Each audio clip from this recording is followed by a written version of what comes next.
नमस्ते दोस्तों, welcome back to bio with Sonam. क्या आपने कभी सोचा है कि जब आपको चोट लगती है तो वो अपने आप कैसे भर जाती है?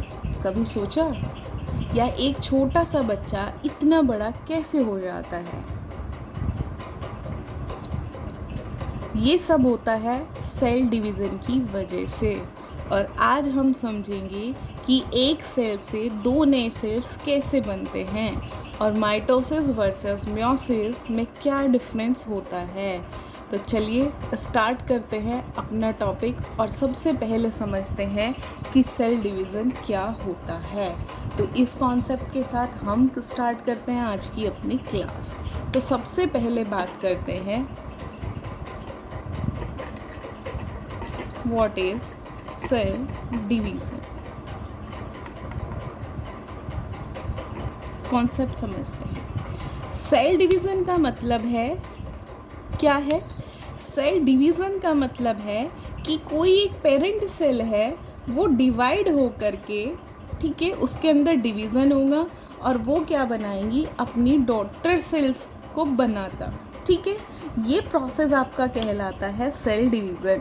यानी कि कोई एक सेल होती है, वो 1 से 2 में टूट जाती है, फिर आगे ऐसे ही कंटिन्यू होगा, 2 से 4 में टूटेगी और ये ऐसे ही सेल डिवीज़न का प्रोसेस चलता रहता है। ऐसे ही रडलॉफ वर्चू एक साइंटिस्ट हुए हैं, उन्होंने कहा था ओमनी सेलुला ई सेलुला। जब मैंने आपको लास्ट कॉन्सेप्ट पढ़ाया था तो उसमें क्या कहा था कि नए सेल्स हमेशा पुराने सेल से ही बनते हैं। ऐसा नहीं है कि हमारी बॉडी के अंदर बाहर से कुछ टाइम पीरियड के बाद नए नए सेल्स को छोड़ दिया जाता है। नहीं, जो पुरानी सेल्स होती हैं उनके अंदर डिवीज़न होता है और डिवीज़न होने के बाद क्या होता है कि वो वहीं से नए सेल्स की फॉर्मेशन होती है। तो इसी के बेस पे जो सेल डिवीज़न आपका होता है वो 2 तरीके का होता है। सेल डिवीज़न 2 तरीके के होते हैं। एक आपका कहलाता है माइटोसिस, दूसरा आपका कहलाता है मियोसिस। ठीक है, अब यहाँ से हम शुरू करेंगे टॉपिक माइटोसिस। चलिए,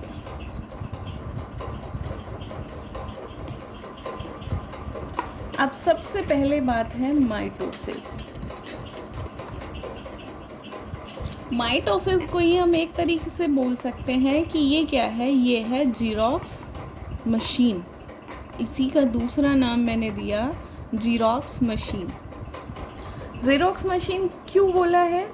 अगर आपका कई बार क्या होता है कि आप कोई क्लास अटेंड नहीं कर पा रहे हैं तो आपका बहुत सारा वर्क छूट जाता है, तो आप क्या करेंगे, अपनी फ्रेंड से कॉपी लेंगे और कॉपी के लेने के बाद आप कहाँ जाएंगे, उसको एक शॉप पे जाएंगे और वहाँ बोलेंगे कि भैया आप इसको ना जीरोक्स करके दे दो इतने पेजेस को, यानी कि उसकी फ़ोटो कॉपी निकलवाएंगे। और फ़ोटो कॉपी का मतलब क्या है कि जो आपके फ्रेंड ने लिखा है बिल्कुल सेम वो आपके पास आ जाएगा। ठीक है, तो वो आपका क्या है, वो आपका प्रोसेस कहलाता है माइटोसिस। सबसे पहले डिस्कस करते हैं कि माइटोसिस को, ठीक है, सबसे पहले कि माइटोसिस कहाँ होता है, किस जगह अकर होता है। तो ये हमेशा होता है सोमेटिक सेल्स के अंदर। ठीक है, सोमेटिक सेल्स के अंदर जो प्रोसेस होता है डिवीज़न का वो आपका कहलाता है माइटोसिस। ठीक है, अब इसकी मैं आपको एक शॉर्ट ट्रिक देती हूँ। ठीक है, शॉर्ट ट्रिक क्या है? ट्रिक है, जैसे आपका वर्ड है माइटोसिस, यहाँ से माई उठाया, अगर मैं इसको बोलूँ माई, तोड़ती हूँ माई टो सेस, यही तो बना। तो यानी कि माई टो यानी कि बॉडी, सिस सेल्स। ठीक है, माई बॉडी सेल्स। अब इसका काम क्या है, ये थी इसकी शॉर्ट ट्रिक। अब सबसे पहले इनका काम क्या है, इसका वर्क क्या है। तो ये क्या करते हैं, ये ग्रोथ एंड रिपेयर। यानी कि जो माइटोसिस सेल्स होती हैं ये हमारे बॉडी के अंदर जो ग्रोथ होता है और जितना भी रिपेयरिंग वर्क होता है उसके लिए यूज़ की जाती हैं। अब इसका प्रोसेस क्या है? अब इस प्रोसेस में क्या होगा, एक सेल से हमारे पास क्या बनेगी, एक सेल से 2 आइडेंटिकल सेल्स बनती हैं, ठीक है। यानी कि अगर पेरेंट में 46 क्रोमोसोम्स हैं तो यानी कि 2 डॉटर सेल्स बनेंगी और डॉटर सेल्स में भी क्या होंगे, 46 क्रोमोसोम्स ही होंगे, ठीक है। एनालॉजी मैं आपको समझा देती हूँ एक बार इसकी। ये बिल्कुल ज़ेरॉक्स मशीन की तरह है, यानी कि कॉपी टू कॉपी करते हैं, ठीक है। जैसे मैंने अभी बताया कि ज़ेरॉक्स कॉपी टू कॉपी करते हैं। अब मान लो ये हमारे पास कोई पेरेंट सेल है, ठीक है, ये क्या है, पेरेंट सेल है। अब इससे हमारे पास 2 आइडेंटिकल कॉपीज़ बनेंगी जिनको हम बोलते हैं डॉटर सेल, ठीक है। तो वो बिल्कुल क्या होंगी, आइडेंटिकल होंगी, पेरेंट की बिल्कुल कॉपी होंगी और इनको हम बोलेंगे ये क्या है, हमारे पास डॉटर सेल, ठीक है। आई होप आपको ये क्लियर हो गया होगा कि आपका माइटोसिस क्या होता है। चलिए अब इसी की तरह समझते हैं हम दूसरा डिवीज़न, दैट इज़ मियोसिस। और मियोसिस को मैं बोलूँगी कि इसी का दूसरा नाम है रिड्यूसर, ठीक है। अब बात करते हैं मियोसिस पर। सबसे पहले यहाँ से इसकी ट्रिक निकालूँ, मी यानी कि मेकिंग ये शॉर्ट ट्रिक्स आपको कहीं नहीं मिलेंगी, ये सिर्फ और सिर्फ मैंने खुद से तैयार करी है ताकि आप लोगों को क्या हो, इजी रहे चीज़ें समझने में और याद करने में, ठीक है। मेकिंग अ न्यू मी, ठीक है। अब ये काम कैसे करता है, पहले इसका वर्क हम समझ लेते हैं। ये सिर्फ और सिर्फ क्या करता है, गैमेट्स, जो मियोसिस होता है वो सिर्फ और सिर्फ गैमेट्स यानी कि स्पर्म मेल के अंदर और एग या ओवम फीमेल के अंदर जो होते हैं उनको बनाने के लिए होता है। सिर्फ और सिर्फ ये क्या करेगा, गैमेट्स की फॉर्मेशन करने में मियोसिस क्या करता है, हेल्प करता है।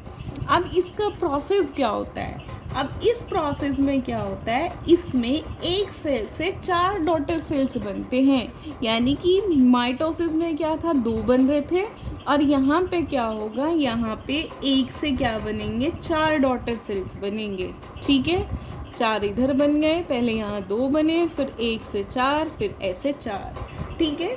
तो यानी कि क्या है कि 1 से 4 डॉटर सेल्स बनती हैं, वहाँ हमारी 2 बन रही थी और यहाँ पे हमारी क्या बनेंगी, 4 डॉटर सेल्स बनती हैं। अब सबसे इम्पॉर्टेंट बात इसकी, क्रोमोसोम्स क्या होते हैं, हाफ हो जाते हैं। फॉर एग्जांपल अगर किसी के अंदर 46 क्रोमोसोम्स हैं तो ये रिड्यूस होके क्या हो जाएंगे, 23 क्रोमोसोम्स रह जाते हैं। अब ऐसा क्यों होता है, अब आप लोग ये पूछोगे कि मैम ऐसा क्यों होता है। ये इसलिए होता है ताकि जब जो स्पर्म है, ठीक है, या जो एग है, क्योंकि 23 उसके पास भी तो होते हैं, 23 क्रोमोसोम्स उसके पास होते हैं मेल के और 23 होते हैं फीमेल के। तो वो आपस में बन के क्या करते हैं, जब वो आपस में मिलते हैं तो एक नया इंडिविजुअल बनता है, ठीक है। तो उसमें वापस 23 और 23 प्लस हो जाते हैं। जब एक नया इंडिविजुअल मिलता है दोनों के मिलने से, तो तब उसके पास क्या हो जाते हैं, तब उसके पास 46 क्रोमोसोम्स हो जाते हैं। तो ये था सेल डिवीज़न का एक बेसिक डिफरेंस। अब अगली वीडियो में हम कवर करेंगे एक नया माइटोसिस के फेसेस को, और वो भी एक फ़नी सी कहानी के, क्योंकि इसके बहुत सारे फेसेस होते हैं। अगर आपने पढ़ा होगा प्रोफेस, मेटाफेस, एनाफेस, टीलोफेस, तो ये सब हम अब कवर करेंगे अगली क्लास में। तो प्लीज़ वीडियो पसंद आया है तो प्लीज़ शेयर करें, बायो विद सोनम को सब्सक्राइब करें। तब तक के लिए मिलते हैं नेक्स्ट क्लास में। Happy learning, be safe, thank you.